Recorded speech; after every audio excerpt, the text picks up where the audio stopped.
Okay, let's unpack this. We are diving deep today into a number that's so immense, it feels almost abstract. Hmm. The U.S. national debt. Hmm.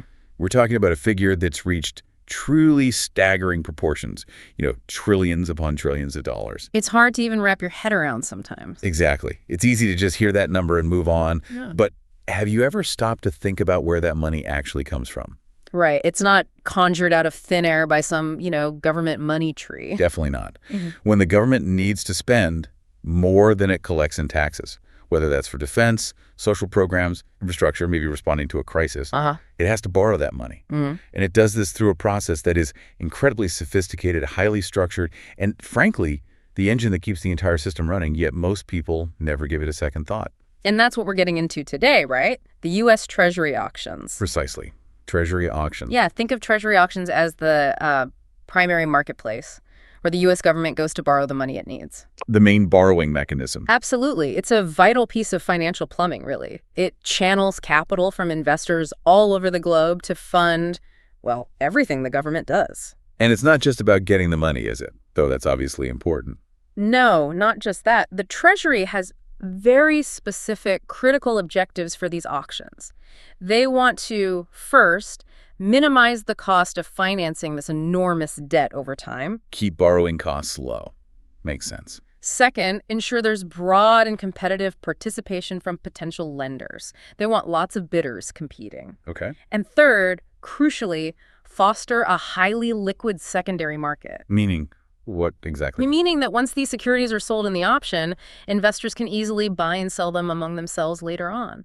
So they're not stuck holding them if they don't want to. Exactly. And that liquidity makes the securities more attractive to buy in the first place, which helps achieve the other goals like lower cost. Okay, got it.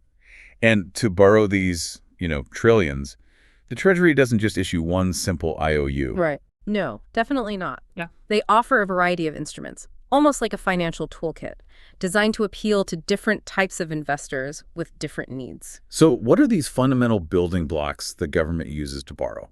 Let's start there. Okay. Fundamentally, when the U.S. government borrows money on the open market, it issues marketable securities. Primarily, these are bills, notes, and bonds. Bills, notes, bonds. Heard those terms. Right. And while they're all promises by the U.S. government to pay you back, the main difference, the core distinction, is their maturity. Okay, maturity. So how long until you get your principal back? Exactly. It's the length of the loan, basically. At the short end of the spectrum are Treasury bills, or T-bills. T-bills, short term. Yep, these are the speediest. They mature in 1 year or less. You can find them offered with maturities as short as 4 weeks, then 8, 13, 26, and 52 weeks. It's a pretty quick turnaround. Very quick. And if the Treasury needs cash very quickly for a specific immediate need, they sometimes issue cash management bills, or CMBs. CMBs. Never heard of those. They can be even shorter than standard T-bills, sometimes just a few days or weeks, maybe up to about 3 months, really for short-term cash flow management. Interesting. Okay, so bills are the really short-term stuff. Under a year. What's in the middle? The medium-term instruments are Treasury notes, or T-notes. These come with maturities ranging from 2 to 10 years. 2 to 10 years. Yeah. The most common are 2, 3, 5, 7, and the very closely watched 10-year notes. Right. We'll come back to the 10-year, I bet. And for the really long haul. That would be Treasury bonds or T-bonds. These Yeah. are the longest-term securities the Treasury issues, typically with maturities of 20 or 30 years. 30 years. Wow. Yeah, sometimes people just call them long bonds. All right, so bills are short, like under a year. Notes are medium, say 2 10 years. And bonds are long, 20, 30 years. Simple enough. How do they pay interest? Is the payment structure the same for all three? No, and this is another key difference that affects how investors think about them. Treasury bills, the short-term ones, they don't pay periodic interest payments like a traditional bond. No regular checks in the mail? Nope. This is why they're often called zero-coupon securities in practice, although technically they are sold at a discount. You buy a T-bill for less than its face value. Okay. Your return, your interest, is the difference between that discounted purchase price and the full face value you receive when the bill matures. Oh, okay. So maybe you buy a $1,000 T-bill for, say, $970. Exactly. And then at maturity, maybe 6 months later, you simply get $1,000 back. That $30 difference is your return. Simple. You make money on the discount. How about notes and bonds then? Treasury notes and bonds work more like, well, traditional bonds. They pay fixed interest payments, known as coupons, every 6 months. So you get regular income. Correct. These coupon payments are a percentage of the security's face value, the amount printed on it. And then at maturity, in addition to having received all those regular coupon payments over the years, you also get the full face value back. Can you give an example, like that $500 bond you mentioned earlier? Sure. Let's say you have a $500 face value bond with a 5% coupon. That 5% is an annual rate based on the $500 face value. Okay, so 5% of $500 is $25 a year. Right. But it's paid every 6 months. So you'd receive $12.50 every 6 months, 2 payments a year, totaling that $25. Got it. And if it's a 30-year bond, you'd get 60 of those $12.50 payments over the 30 years, plus your original $500 back at the very end. Okay, clear. Bills give you a lump sum return at the end from the discount, while notes and bonds give you that steady income stream along the way, plus your principal back. Now, the big draw for many investors, especially in times of uncertainty, is the safety of these things. How safe are they really? This is arguably the single most compelling feature of U.S. Treasury securities for investors worldwide. They are backed by the full faith and credit of the U.S. government. Full faith and credit. Sounds solid. What does that mean in practice? In practical terms, it means the U.S. government is obligated to pay you back, period. Historically, the U.S. government has never defaulted on its debt obligations. Never. Never. This backing means that if you hold a Treasury security until its maturity date, you are considered virtually risk-free from losing your principal or not receiving your scheduled interest payments. It's about as close to a guaranteed return of principal as you can get in finance.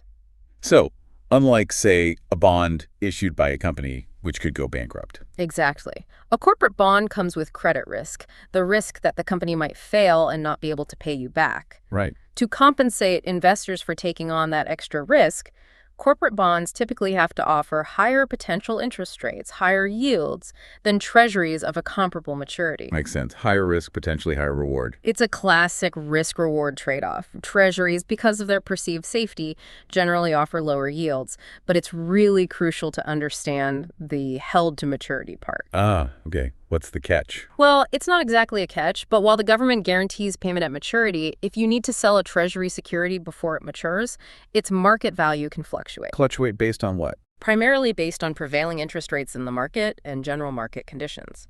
If interest rates go up after you bought your bond, newly issued bonds will pay more, making your older, lower-paying bond less attractive, so its price might fall if you try to sell it. And the reverse if rates go down. Correct. If rates fall, your existing bond with a higher coupon becomes more valuable, and its price might rise in the secondary market. Okay.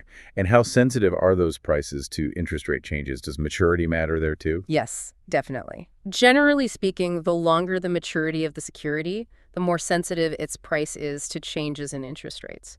It's about duration, technically. So those 30-year T-bonds will swing more in price than a 2-year T-note if rates change. Precisely. Their prices will typically move more dramatically up or down than notes or especially bills when overall interest rates shift. Bills, with their very short maturities, are the least sensitive to rate changes. Is there one particular Treasury security that the market pays the most attention to? Kind of a bellwether.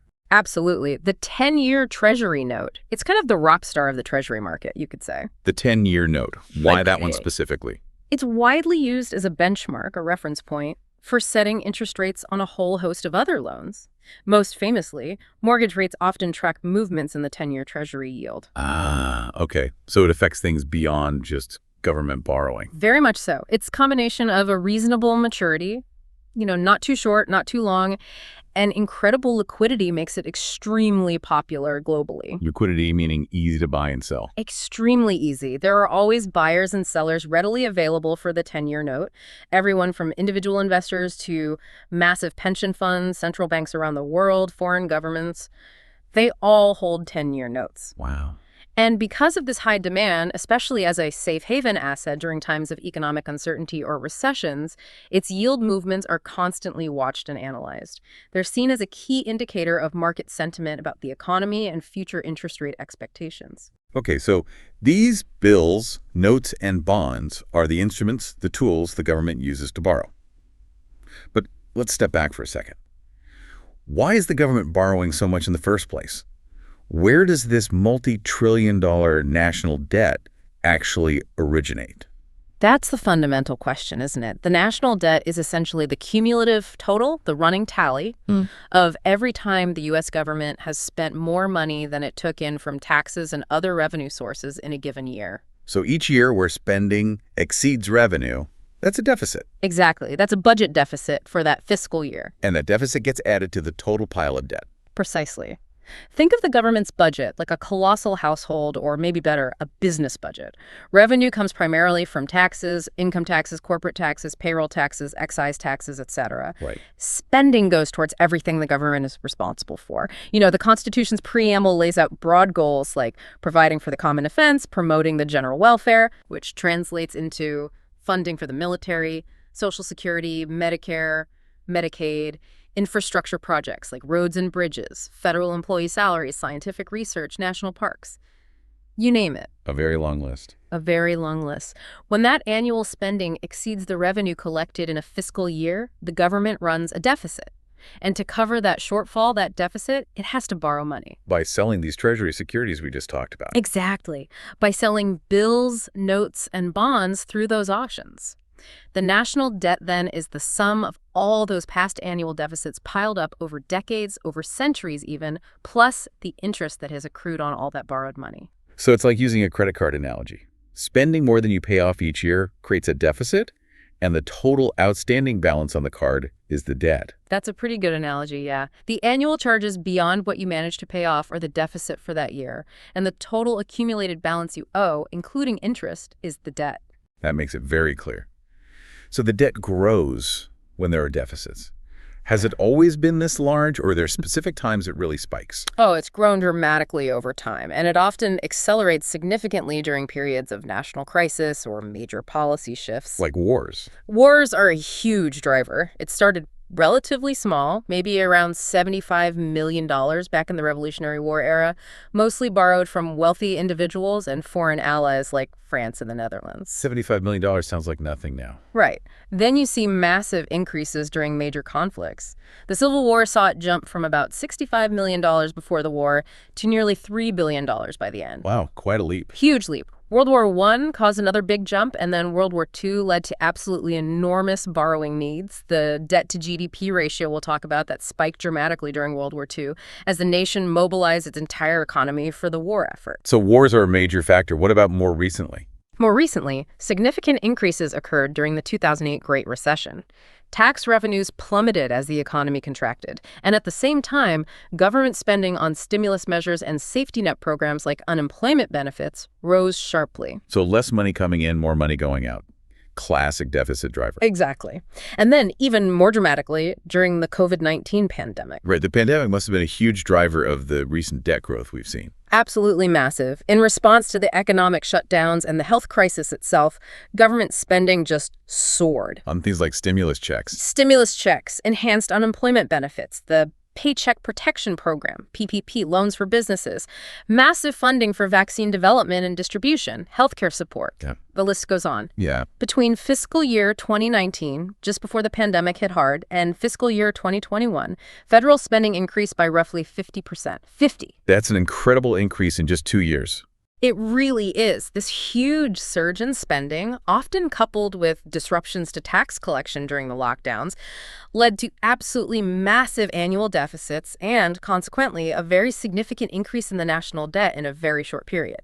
When the number gets into the tens of trillions like it is now, it's just hard to grasp the scale. Is there a better way to understand the debt's burden relative to the country's ability to handle it? Yes, that's a really important point. Economists and analysts often look at the debt to gross domestic product, or debt to GDP ratio. Debt to GDP, how does that work? It compares the total national debt to the country's total economic output, the GDP, in a year. It's generally considered a more meaningful measure than the raw dollar figure alone. Why is it more meaningful? Because it shows the debt burden relative to the size of the economy. It gives you a sense of the country's capacity to generate the income, through taxes primarily, that could potentially service or eventually repay that debt. A larger economy can, theoretically, handle a larger absolute amount of debt. Okay. And where does the U.S. stand on that ratio? The U.S. debt to GDP ratio surpassed 100% back in 2013, meaning the debt was larger than the entire annual economic output. It's remained above that level since, And it spiked even higher during the pandemic due to that surge in borrowing we talked about. Over 100%. That sounds high. It is high historically for the U.S. outside of the World War II peak. A higher ratio can indicate a potentially greater challenge in managing the debt sustainably over the long term, though there's debate among economists about exactly what level becomes problematic. And the national debt isn't just one monolithic number, right? I think I've heard there are different components. That's correct. Broadly, the national debt is divided into two main categories: debt held by the public and intergovernmental debt. Okay, what's the difference? Debt held by the public is the portion of the debt owned by anyone outside the federal government. This includes individual investors like you buying savings bonds or T-bills. Stock corporations, banks, insurance companies, pension funds, state and local governments, foreign governments like China or Japan holding large amounts of treasuries, the Federal Reserve itself, basically everyone else. This is the debt sold through those treasury auctions we're focusing on. Got it. So that's the money borrowed from the wider market. What's intragovernmental debt? Intergovernmental debt is the portion held by various government accounts, primarily federal trust funds like the Social Security Trust Funds and the Medicare Hospital Insurance Trust Fund. How does the government owe money to itself? It sounds a bit weird, but basically, these trust funds take in dedicated revenue, like payroll taxes for Social Security. By law, any surplus revenue they collect beyond what they need to pay out current benefits must be invested in special, non-marketable Treasury securities. Oh. So it's essentially an accounting mechanism representing money the government owes to these specific programs to cover their future obligations, like paying future Social Security benefits. It's an internal IOU. Okay, that makes more sense. Debt held by the public, borrowed from outside, and intergovernmental debt owed internally to trust funds. Has one component been growing faster than the other lately? Yes. In recent years, debt held by the public has definitely been the primary driver of the overall national debt growth. Why is that?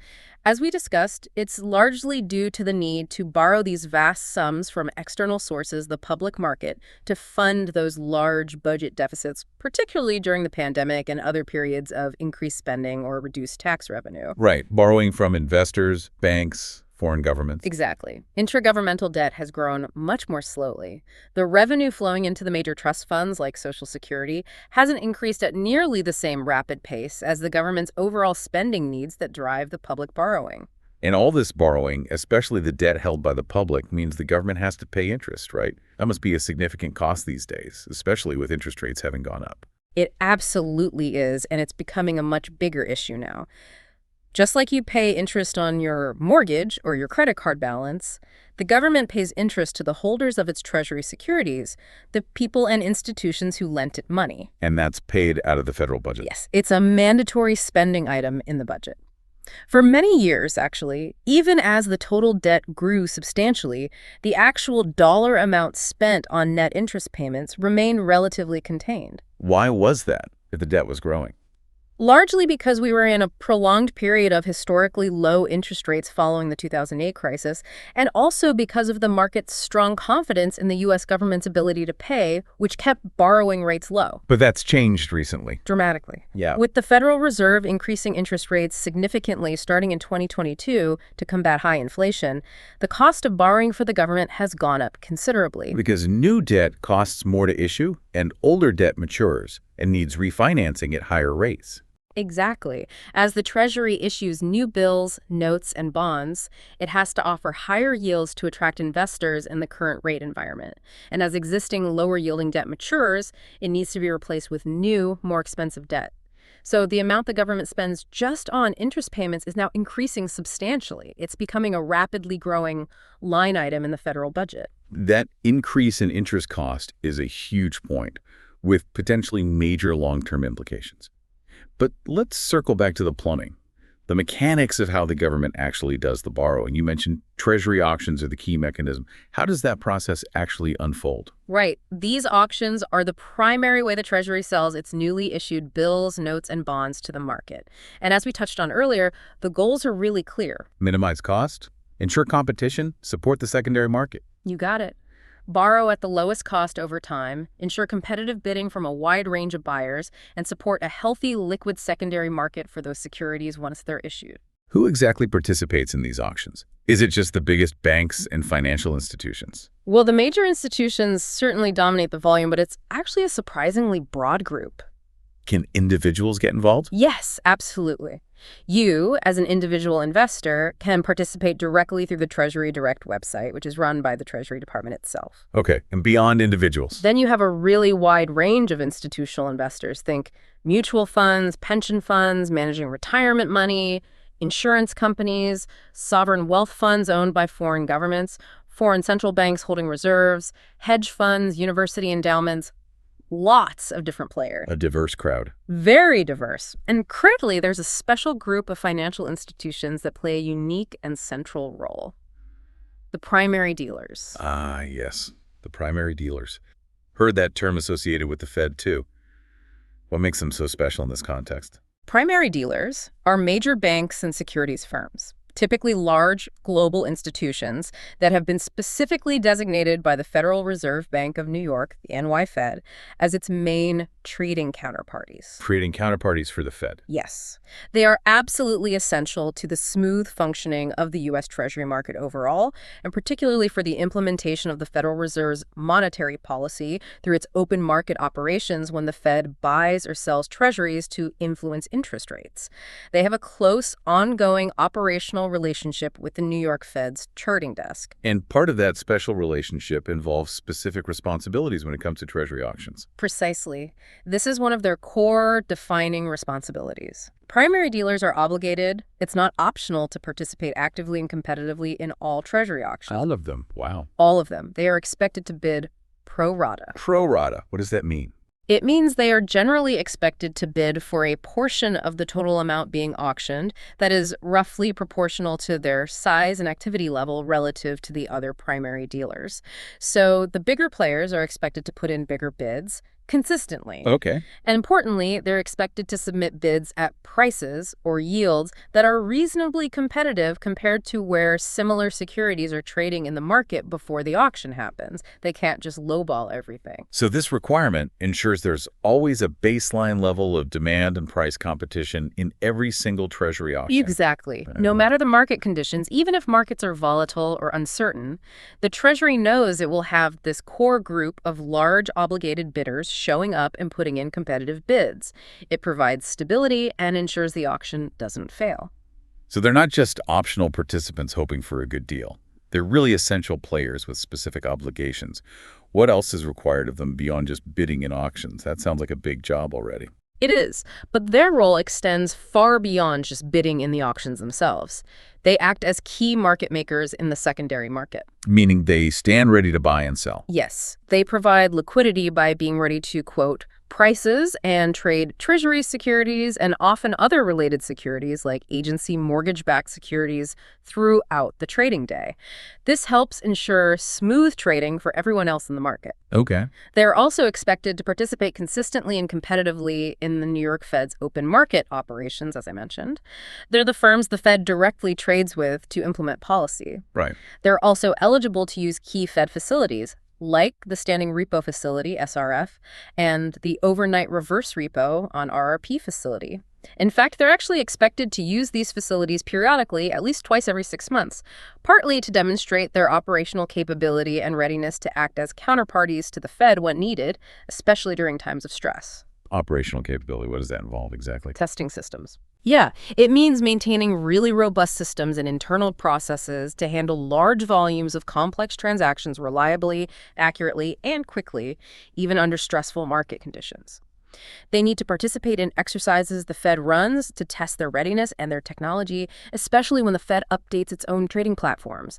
They need backup systems, disaster recovery plans. That's pretty rigorous. It is. And critically, they also provide vital market intelligence back to the New York Fed's trading desk. How so?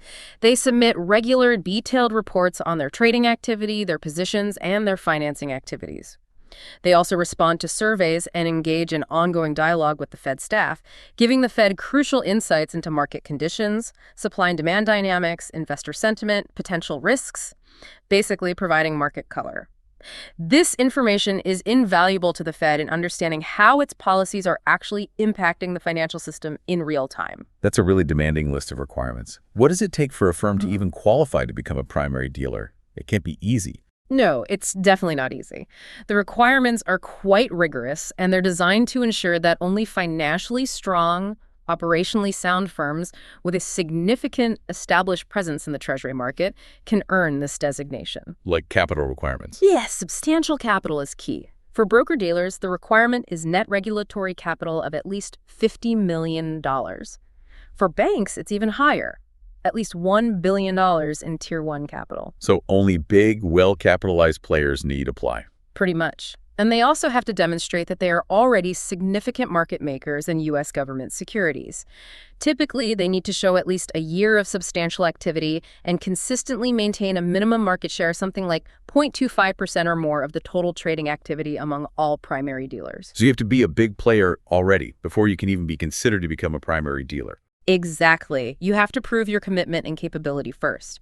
They must also demonstrate they have the capacity and the willingness to bid competitively pro rata in all the auctions, as we discussed, and that their bids are generally consistent with prevailing market levels. What about the operational side? That's huge, too. They need strong, reliable back-office operations, capable of processing and settling huge volumes of trades accurately and efficiently every single day. And they need robust business continuity and disaster recovery plans, often with geographically diverse backup sites, to ensure they can continue operating even if there's a disruption. Any other hurdles? Yes. If the firm is a branch or subsidiary of a foreign bank, their home country supervisor must generally offer reciprocal opportunities to U.S. firms in their own government debt markets. It's a status earned through significant, ongoing commitment and proven capability.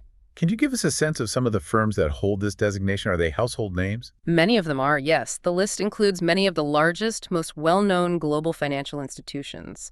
You'd find names like J.P. Morgan Securities, Goldman Sachs, Morgan Stanley, Citigroup Global Markets, BofA Securities, which includes the old Merrill Lynch primary dealer business. Okay, the big U.S. banks. Right.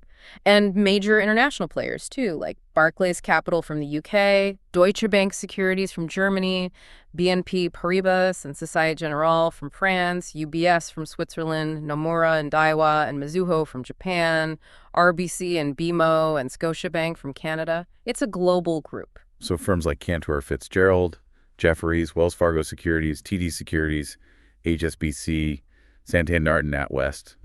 They're on the list too. Yes, exactly. Those are all currently designated primary dealers as well, alongside others like ASL Capital Markets and SMBC Nikko Securities. It's quite a roster, currently around 25 firms or so. That's quite a list of major players. Does that list ever change?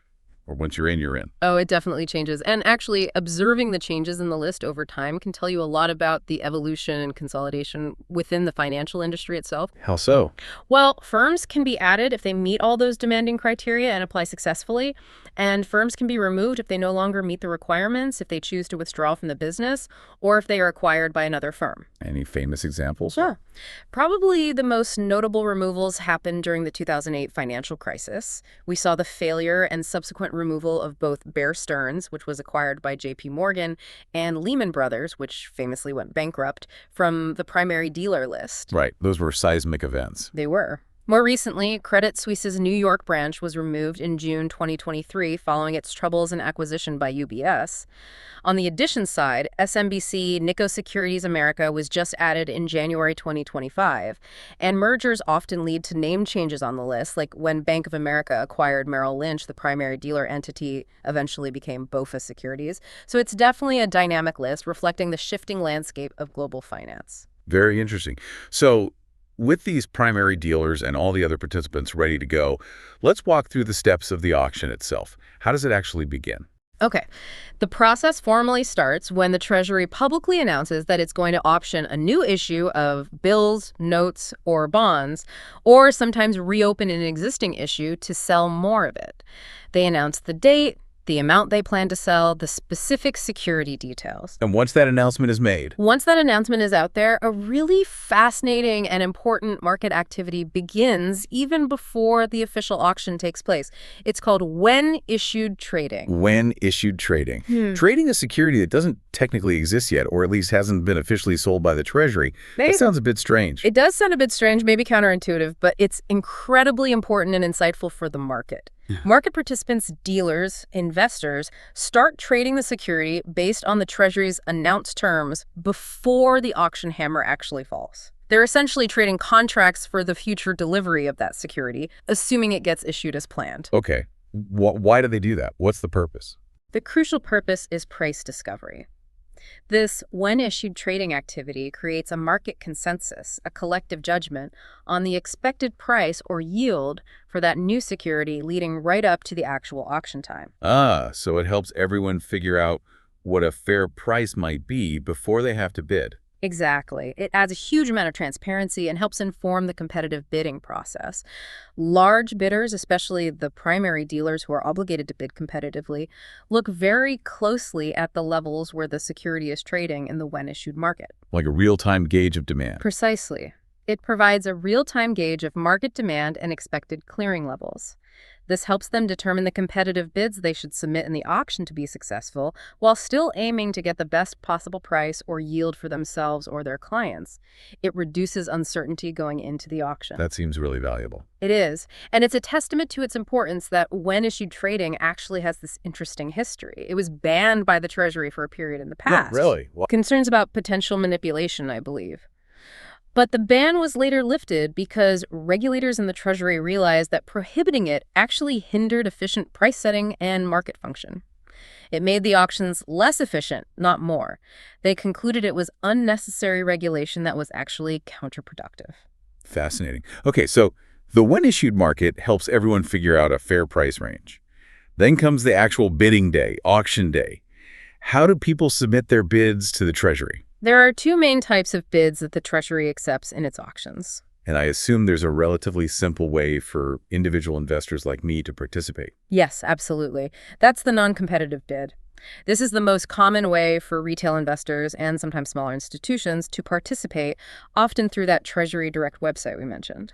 How does a non-competitive bid work? When you submit a non-competitive bid, you specify the amount of the security you want to buy up to a certain limit, but you agree up front to accept whatever yield, price, or discount rate is determined by the competitive bidding process at the auction's conclusion. So you don't get to name your price. Correct. You don't specify a price or yield.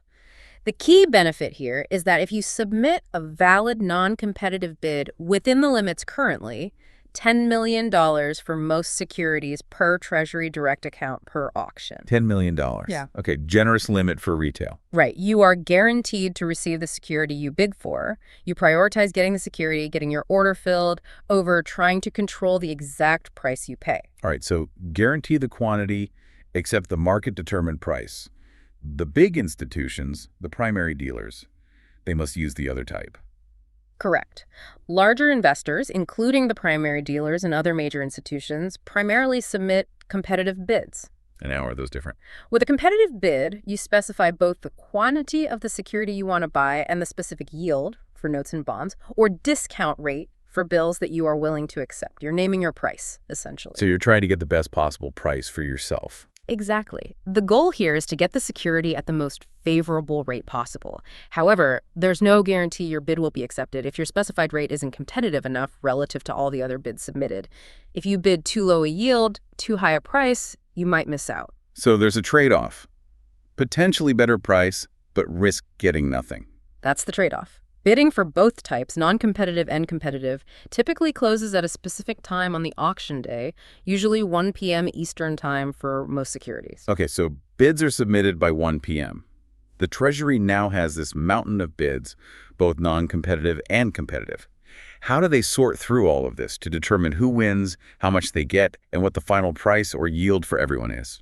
This is where the current single-price auction format, also sometimes called a uniform price or Dutch auction format, comes into play. The Treasury has used this method for almost all its securities since 1992. Single-price format since 92, how does it work? Okay, first, they take the total amount of securities being offered in the auction. Let's say they're selling $50 billion of 10-year notes. They subtract the total dollar amount of all the valid non-competitive bids they received. Because those are guaranteed to be filled. Exactly. Let's say non-competitive bids totaled $5 billion. That leaves $45 billion to be awarded through the competitive bidding process. Okay, $45 billion left for the competitive bidders. Now what? Now they look at all the competitive bids they received. They arrange these bids in order, starting from the most favorable bid to the government. Most favorable meaning? For notes and bonds, that means starting with the bids specifying the lowest yield, which corresponds to the highest price, and moving up towards higher yields. For bills, it's the opposite, starting with the bids specifying the highest discount rate, lowest price, and moving down towards lower discount rates. Okay, so they rank them from best offer for the Treasury downward. Correct. They then start accepting bids, filling them in full, starting at the most favorable rate and moving down the ranked list towards higher yields for notes bonds or lower discount rates for bills until they have accepted enough bids to sell the total remaining amount, that $45 billion in our example. What happens when they hit the exact amount they need to sell? The yield or discount rate of the highest yield accepted bid that allows them to sell the full amount becomes the key determining rate for the auction. This rate is known as the stop or the stop-out rate. It's the marginal rate, the rate at which the auction cleared. The stop rate. Okay. And then the single price part comes in. How does that work? This is the really crucial feature that distinguishes this format from older methods. Once that stop rate is determined, all winning bidders, both the non-competitive bidders and all the successful competitive bidders, receive the security at a single price that is calculated based on that stop rate. Wait, even the competitive bidders who offered a better deal for the Treasury, like a lower yield than the stop rate? Yes. Even if you submitted a competitive bid with a yield significantly lower than the final stop-out yield, you don't pay the higher price corresponding to your lower yield. You still get the security at the same price as everyone else, the price determined by that highest accepted yield, the stop rate. Huh. So everyone pays the same price, which is essentially the least favorable price, highest yield, that was accepted in the auction. That's exactly right. Bids with yields below the stop rate are filled in full, but at the stop rate's price. Bids submitted with yields above the stop rate are rejected. They get nothing. What if there are a bunch of bids exactly at the stop yield? Good question. If the total amount bid exactly at the stop yield exceeds the remaining quantity the Treasury needs to sell to reach its target, $45 billion in our example, then those bids at the stop yield are typically filled on a pro rata basis, meaning each bidder at the stop gets a percentage of the amount they bid for. Okay. And for a new note or bond, how is the actual coupon rate set? Is it the stop yield? Not quite. If it's a brand new coupon-bearing security, the Treasury sets the actual fixed coupon rate for the life of the bond based on the stop yield, but it's rounded down slightly. Specifically, it's set at the highest 18th of a percentage point increment, like 4.125%, 4.250%, 4.375%. That results in an average auction price no higher than 100% of the principal amount. Par value. Usually it results in a price just slightly below par. Okay, that's a bit technical, but the core idea is everyone winning pays one price based on the highest accepted yield. Why did they switch to this single price format back in 1992? What was the old way? This was a really major change in how Treasury auctions work. Before 1992, the Treasury primarily used a multiple price auction format, often called a discriminatory auction. Multiple price. How did that work? In that older format, successful competitive bidders actually paid the specific price or received the specific yield discount rate that they had bid. So if you bid a very low yield, high price, and won, you paid that high price. If someone else bid a slightly higher yield, lower price, and also won, they paid their lower price. Different winners could pay different prices for the exact same security in the same auction. That sounds potentially unfair, or at least complex. It could lead to strategic behavior. The switch to single price was prompted largely by some market issues and a bidding scandal involving Salomon Brothers in the Treasury market back in 1991. That event highlighted potential problems with the multiple price format, particularly concerns about market manipulation and strategic bidding designed to disadvantage smaller players. So what was the thinking behind the single price format fixing that? The main rationale, supported by academic studies and game theory analysis at the time, was that the single price format encourages bidders to be more aggressive and bid their true value or their reservation yield. Reservation yield. Meaning the absolute highest yield, lowest price, they are actually willing to accept to buy this security. In a multiple price auction, bidders might be hesitant to bid their true reservation yield. They might hold back and bid a slightly higher yield, lower price, than necessary because they're worried about the winner's curse. winner's curse. Yeah, the risk of bidding too aggressively, too low a yield, too high a price, and ending up paying significantly more than others if the auction ultimately clears at a higher yield, lower price. You win, but overpay relative to the market clearing level. Ah, I see. So the single price removes that fear. That's the idea. By making everyone pay the same single price determined by the marginal bid, the stop rate, the single price format aims to remove that strategic uncertainty and the fear of the winner's curse. Bidders know they won't be penalized for bidding aggressively if the stop ends up higher. So they're more likely to just bid what they truly think it's worth. Theoretically, yes. The hope is that this leads to more competitive bidding overall, pushing bids closer to the true market value, and potentially resulting in lower average borrowing costs for the government over time. While definitively proving a significant cost reduction has been complex and debated in studies, the single price format is widely considered to be more transparent, fairer to participants, and less susceptible to manipulation. It sounds like a clever way to encourage participants to reveal their true willingness to pay, or at least bid closer to it. Now, are there any rules to prevent any single participant, even a primary dealer, from just dominating an auction and buying up almost everything? Absolutely. That's critical for ensuring the market remains competitive and liquid and avoids corners or squeezes. The Treasury has restrictions specifically designed to prevent any single bidder or related group of bidders from accumulating too large a position in a single auction. What's the main limit? The primary limit is that a single bidder cannot be awarded more than 35% of the total amount offered to the public in any single auction. 35%. That seems like a reasonable cap. It is, but there's a very important nuance. That 35% maximum award limit can be further reduced based on that bidder's existing holdings and exposure to that specific security outside of the auction itself. They look at the bidder's reportable net long position. Net long position. What does that include? It includes things like their holdings of contracts to buy that specific security in the when-issued market we talked about earlier. Okay. Their positions in related futures contracts that deliver that security, and even their existing holdings of previously issued securities that have the same unique identifying number, the CU-SIP number, if it's a reopening of an older issue. So if a big institution already owns a lot of a certain bond or has bought a lot in the when-issued market before the auction, they might be limited to buying less than 35% in the actual auction. Exactly. The rule is designed to prevent a single firm from cornering the market in a specific security or allowing one entity to gain undue influence over its price and availability, especially around the time of issuance. Has this always been the rule? This type of restriction has roots going back decades. It evolved significantly after an incident back in 1962 where one particular firm submitted bids for an exceptionally large portion of a T-bill auction, raising concerns. The rules around calculating that net long position have been refined quite a bit over time, especially to adapt to the growth of new trading instruments like Treasury futures and strips. Strips, what are those? Strips stands for Separate Trading of Registered Interest and Principal of Securities.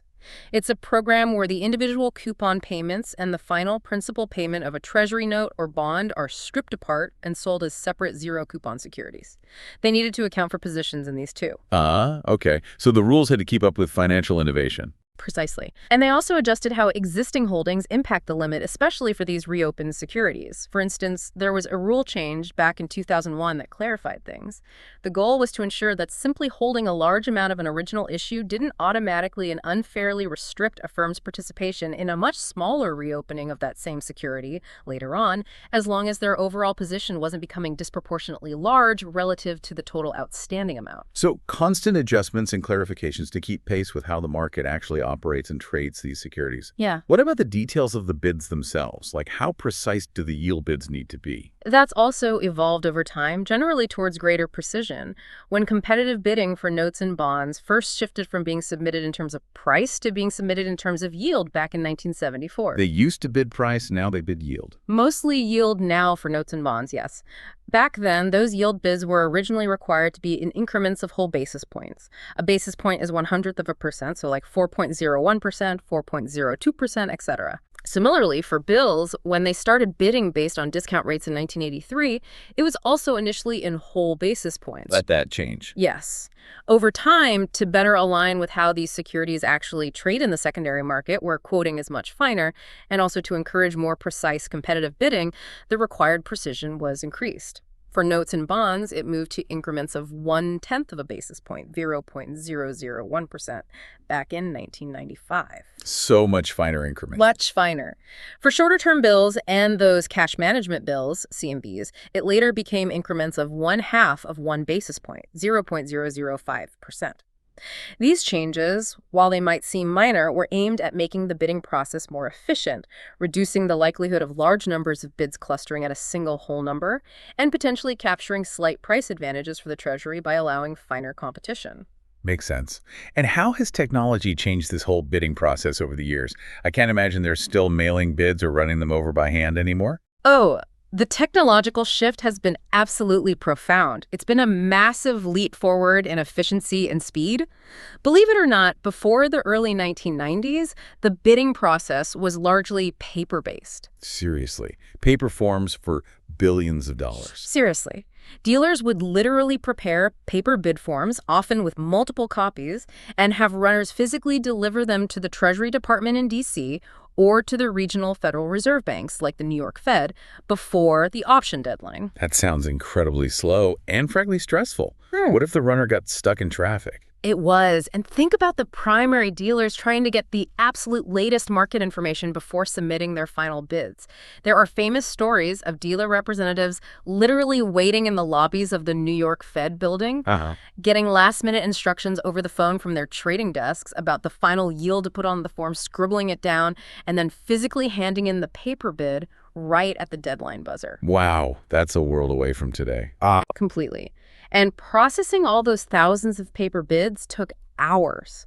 The market would be left in suspense for a long time after the bidding closed, waiting to find out the auction results, the stop rate, the amount awarded, etc. So how did electronics change that? The shift to electronic submission systems, primarily through something called TAPS Link, the Treasury Automated Auction Processing System Link, completely revolutionized this in the 90s. There were different versions, TPS Link V1 for most institutional bidders and a higher speed V2 specifically for the high-volume primary dealers. So bids could be sent electronically. Yes. Bids could be submitted securely and electronically right up until a deadline. The system could then process these bids much, much faster. Instead of hours, the auction results are typically calculated and announced publicly, usually within an hour or even less after the bidding closes. That's a huge improvement. Huge. It dramatically reduced the period of uncertainty for bidders and the market overall. It increased operational efficiency and accuracy and made it much easier for more firms, especially those not physically located near a Fed bank, to participate actively right up to the close. And of course, the later introduction of online bidding through Treasury Direct did the same for retail investors, making it accessible to anyone with an internet connection. Okay, so the securities have been announced, the when-issued market has done its price discovery, the bids are in electronically, the winners have been determined using the single price method, the stop rate and prices are set. Now comes the final step. The actual delivery of the securities to the winners and the transfer of money to the Treasury, the settlement process. With these massive volumes, potentially hundreds of billions changing hands, how does that plumbing work, especially for the big players like the dealers? Right. Settlement is the critical final piece. For individual investors buying through Treasury Direct and maybe some smaller institutions dealing directly, the securities are delivered electronically to their accounts and the funds are debited directly. Pretty straightforward. But for the big guys, the primary dealers and other large institutions? For the vast majority of the volume, particularly the huge awards going to the dealers, which, as you said, can be around 75% or more of a typical auction, the settlement process is handled through a crucial piece of market infrastructure, the Fixed Income Clearing Corporation, or FICC. FICC. Okay, what's their specific role in this picture? Are they part of the Fed or the Treasury? No, FICC is actually a subsidiary of the Depository Trust and Clearing Corporation, DTCC, which is owned by the financial industry itself. FICC acts as the central clearing counterparty, or CCP, for the vast majority of U.S. government securities transactions that happen in the secondary market. Central clearing counterparty. What does that mean they do? It means they step into the middle of trades between their members, which include the primary dealers and many other large banks and brokers. When two FICC members agree to a trade, FICC effectively becomes the buyer to every seller and the seller to every buyer.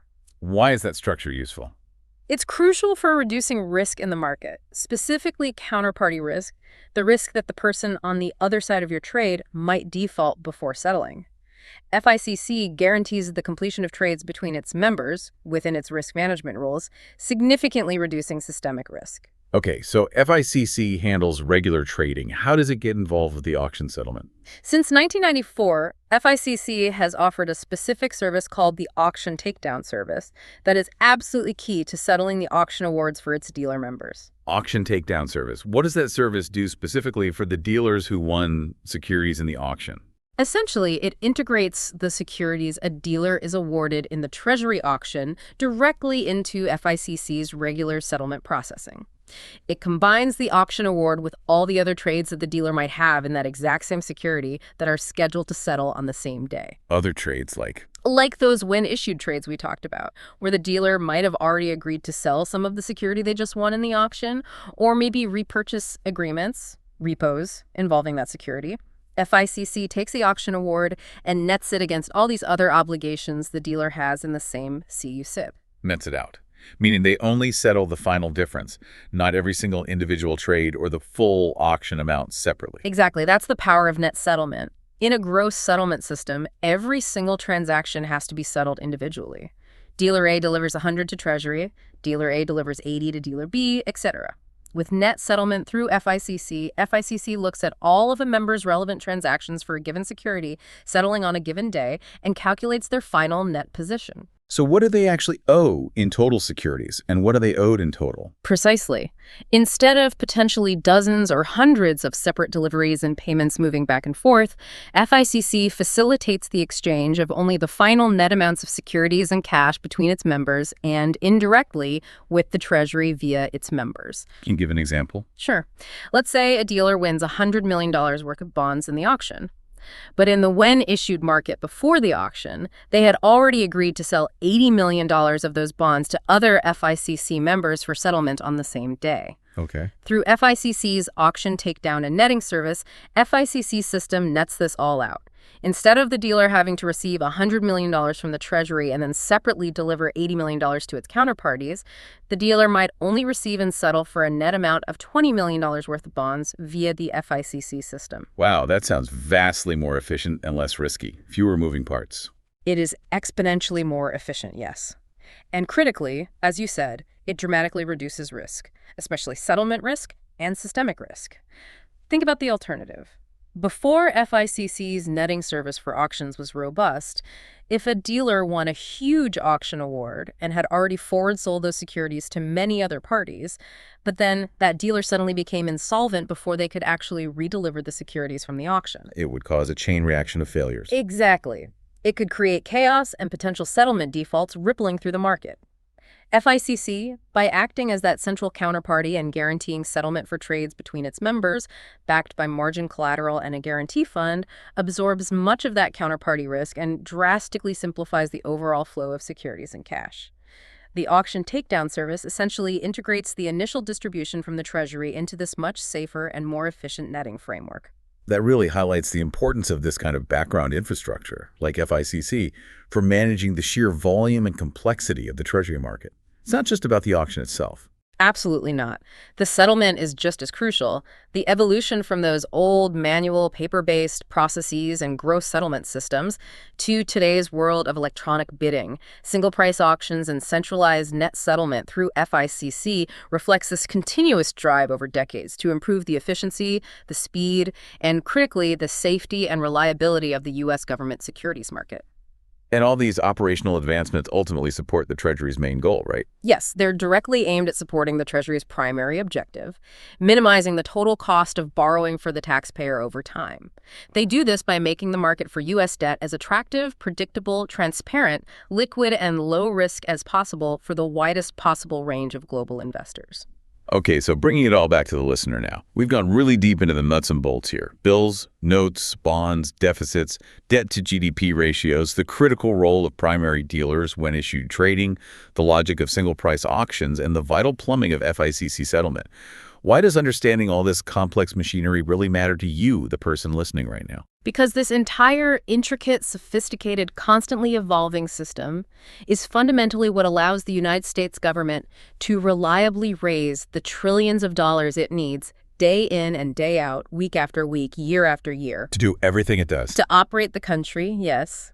To fund all these essential programs and services we talked about. To invest in the future through infrastructure or research. And simply to meet its ongoing financial obligations.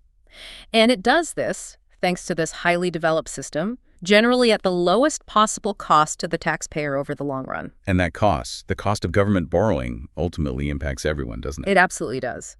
If the system were less efficient, if it were less competitive, if investors perceived it as being significantly riskier, the government would likely have to pay higher interest rates to convince people to lend it money. And higher borrowing costs for the government mean? It would mean a larger and larger portion of the federal budget would have to be dedicated just to paying interest on the national debt.